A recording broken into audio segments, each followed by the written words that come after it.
नमस्कार, मैं रचना शर्मा चढ़दी कला टाइम टीवी देख रहे सभी दर्शकों का स्वागत करती हूं। आप देख रहे हैं उत्तर प्रदेश के समाचार।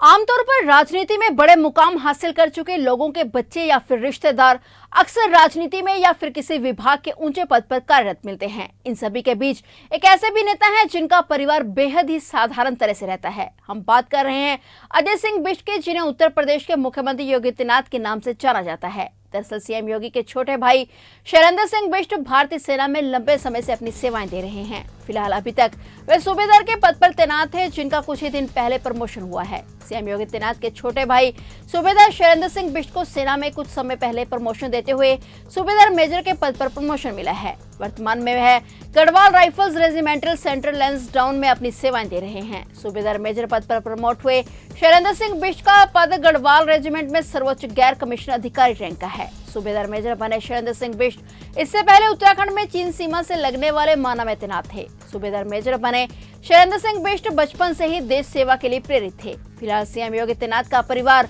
बेहद ही साधारण तरह से अपना जीवन बिता रहा है। मुख्यमंत्री योगी आदित्यनाथ के पिता आनंद सिंह बिष्ट फॉरेस्ट रेंजर थे और उनकी माता गृहिणी हैं। सीएम योगी की एक बहन शशि प्याल माता भुवनेश्वरी देवी मंदिर के पास चाय की दुकान चलाकर अपने परिवार पाल रही हैं। इसी से पता चलता है कि सीएम योगी आदित्यनाथ का परिवार कितना साधारण जीवन बिता रहा है। मुख्यमंत्री योगी आदित्यनाथ स्वयं राज्य के मुखिया होने के बावजूद असल जिंदगी में भी योगियों जैसे ही जीवन व्यतीत करते हैं। सीएम योगी के सिर से लेकर पैर तक सादगी झलकती है, जो जग जाहिर है।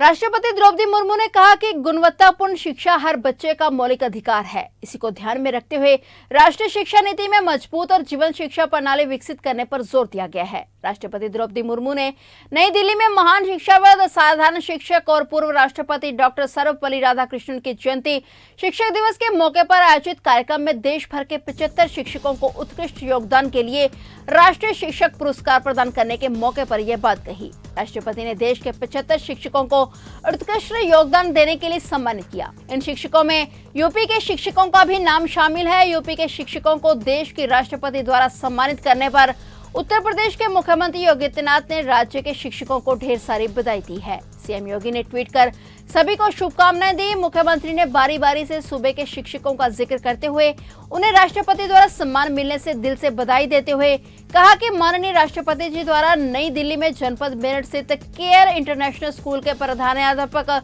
सुधांशु शेखर पंडा जी को राष्ट्रीय शिक्षक पुरस्कार 2023 से सम्मानित होने पर ढेरों बधाई। बच्चों की शिक्षा को रुचिकर बनाने में आपके रचनात्मक प्रयास अनुकरणीय हैं। सभी शिक्षकों को प्रेरणा प्रदान करने वाले हैं। शिक्षा की ज्योति निरंतर जलाते रहें। आपको हार्दिक शुभकामनाएं। इसी प्रकार माननीय राष्ट्रपति जी द्वारा नई दिल्ली में शिक्षा क्षेत्र में उत्कृष्ट योगदान हेतु जनपद बुलंदशहर स्थित शिव कुमार अग्रवाल जनता इंटर कॉलेज के प्राचार्य चंद्र प्रकाश अग्रवाल जी को भी राष्ट्रीय शिक्षक पुरस्कार 2023 से सम्मानित होने पर हार्दिक बधाई दी गई। सीएम ने कहा कि आधुनिक शिक्षा के विस्तार एवं नए प्रयोगों में विद्यार्थियों के जीवन को एक नई दिशा प्रदान करने हेतु आपके प्रयास अत्यंत सराहनीय हैं। आपके उज्जवल भविष्य के लिए हार्दिक शुभकामनाएं। वहीं सीएम ने जनपद फतेहपुर स्थित प्राथमिक विद्यालय अस्ती की प्रधानाध्यापिका सुश्री आशिया फारूकी जी को राष्ट्रीय शिक्षक पुरस्कार 2023 से सम्मानित होने पर हार्दिक बधाई दी। सीएम ने कहा कि शिक्षा के प्रसार और महिला सशक्तिकरण के क्षेत्र में आपका योगदान अन्य शिक्षकों के लिए प्रेरणादायी है। आपको उज्जवल भविष्य की मंगल कामनाएं। एक शिक्षक से लेकर के भारत के सर्वोच्च संवैधानिक पद तक जाना, यह हर एक शिक्षक के लिए एक नई प्रेरणा है। अपने कृतित्व से व्यक्तित्व का निर्माण करना और उस व्यक्तित्व की विराट छाया में पूरे देश को एक नई दिशा देना, सर्वपल्ली डॉक्टर राधाकृष्णन के व्यक्तित्व और कृतित्व से हर व्यक्ति परिचित है। एक शिक्षक की भूमिका के बारे में उनका स्पष्ट कहना था कि वो राष्ट्र निर्माता है और राष्ट्र निर्माता के रूप में एक शिक्षक की भूमिका हम सबके लिए अत्यंत उल्लेखनीय है। प्राचीन काल से ही भारत ने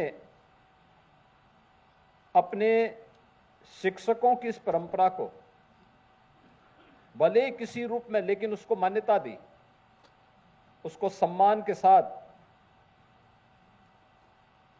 श्रद्धापूर्वक समाज में एक विशिष्ट स्थान देने का कार्य भी किया। लेकिन समय के अनुरूप इसमें दोनों पक्ष इसके सामने आते गए। एक पक्ष जो उसका उज्जवल पक्ष था, जीवन के प्रत्येक क्षेत्र में वर्तमान पीढ़ी का मार्गदर्शन करते हुए, राष्ट्र की नींव को सुदृढ़ करते हुए एक राष्ट्र निर्माता के रूप में अपनी भूमिका का निर्वहन करने वाला पक्ष एक उज्जवल पक्ष है। लेकिन दूसरा पक्ष उसका कृष्ण पक्ष भी है। कृष्ण पक्ष जब ट्रेड यूनियन की तरह कोई शिक्षक विद्यालय कार्यों से विरत होकर के दिन भर शिक्षा अधिकारियों के घर में या उनके कार्यालयों में बैठ करके अपनी वर्तमान पीढ़ी के भविष्य के साथ खिलवाड़ करता है, तो उसका एक कृष्ण पक्ष भी हम सबको, पूरे समाज को देखने को मिलता है। और समाज भी उस व्यक्ति को संदेह की निगाहों से देखता है, उनके प्रति कोई श्रद्धा भाव नहीं होता है। एक तिरस्कार का भाव समाज के मन में दिखता है। यह उसका एक उज्जवल पक्ष है, एक कृष्ण पक्ष है। इन दोनों को ध्यान में रख करके शिक्षा जगत की वर्तमान समस्याओं को समाधान की तरफ बढ़ाने का कार्य हम सबको करना होगा। उत्तराखंड के बाद अब उत्तर प्रदेश में भी यूनिफॉर्म सिविल कोड को लेकर चर्चाएं तेज हो गई हैं। माना जा रहा है कि योगी सरकार जल्दी इस मामले में कोई बड़ा फैसला ले सकती है। यूपी राज्य विधि आयोग के द्वारा पहले ही समान नागरिक संहिता लागू करने पर सहमति दे दी गई थी, लेकिन अब देश में यूसीसी को लेकर जिस तरह का माहौल बन रहा है, उसके बाद विधि आयोग एक बार फिर से एक्टिव हो गया है। ऐसे में जल्द ही आयोग यूपी सरकार को इस संबंध में अपनी सिफारिशें सौंप सकता है। यूपी में समान नागरिक संहिता को लेकर सुगबुगाहट तेज है। माना जा रहा है कि राज्य विधि आयोग ने पहले ही समान नागरिक संहिता लागू करने पर सैद्धांतिक सहमति दे दी थी। इसमें आयोग ने कहा कि क्रिमिनल लॉ यानी आपराधिक कानून की तरह राज्य में समान नागरिक संहिता को ऐसे लागू करें कि सभी धर्म में स्वीकार हो। लेकिन पिछले कुछ दिनों में उत्तराखंड समेत पूरे देश में अब इस मुद्दे पर माहौल बनने लगा है। इसके बाद यूपी राज्य विधि आयोग एक बार फिर से इसकी तैयारी में जुट गया है। खबरों की माने तो यूपी विधि आयोग जल्द ही नए सिरे से अपनी सिफारिशें योगी सरकार को सौंप सकता है। इससे पहले बीजेपी शासित एक और राज्य भी यूनिफॉर्म सिविल कोड पर आगे बढ़ेगा। इससे पहले उत्तराखंड में कॉमन सिविल कोड पर बात काफी आगे बढ़ चुकी है। उत्तराखंड ने यूसीसी पर एक विशेष समिति का गठन किया था, जिसने राज्य में लाखों लोगों से राय मुशवरा किया था और इस संबंध में अपनी रिपोर्ट भी राज्य सरकार को सौंप दी है। उत्तराखंड विधानसभा में बिल पारित होते ही राज्य में यह कानून लागू हो जाएगा और अगर सब कुछ ठीक रहता है तो उत्तराखंड के बाद उत्तर प्रदेश सरकार भी यूनिफॉर्म सिविल कोड को लेकर कोई बड़ा फैसला ले सकता है।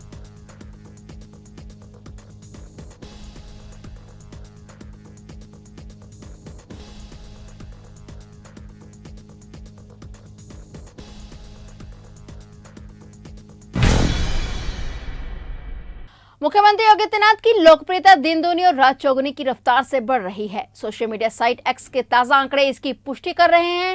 एक्स द्वारा दुनिया भर की इंडिविजुअल पर्सनैलिटीज, ऑर्गेनाइजेशन, फाउंडेशन समेत सभी हैंडल्स की वो लिस्ट जारी की गई है, जिसमें पिछले 30 दिनों में सबसे ज्यादा लोगों ने फॉलो किया है। इस लिस्ट में भारतीय राजनेताओं में पीएम मोदी नंबर 1 पर हैं। पीएम को 6,32,000 लोगों ने फॉलो किया है। वहीं पीएम के बाद जो दूसरा नाम है वो यूपी के सीएम योगी आदित्यनाथ का है। इन 30 दिनों में सीएम योगी को एक्स पर 2,67,419 लोगों ने फॉलो किया है। इससे पता चलता है कि सोशल मीडिया पर सीएम योगी की लोकप्रियता देश के किसी भी राजनेता के मुकाबले सबसे तेजी से बढ़ रही है। एक्स सोशल मीडिया साइट पर सीएम योगी के कुल फॉलोअर्स की संख्या करीब 26 मिलियन है। इसके अलावा यदि ओवरऑल भारतीय राजनेता, संस्थानों या पर्सनैलिटीज की बात करें तो मुख्यमंत्री योगी आदित्यनाथ यहां भी मजबूती से अपनी जगह बनाते हैं। उनसे आगे सिर्फ इसरो, पीएम मोदी और विराट कोहली ही हैं।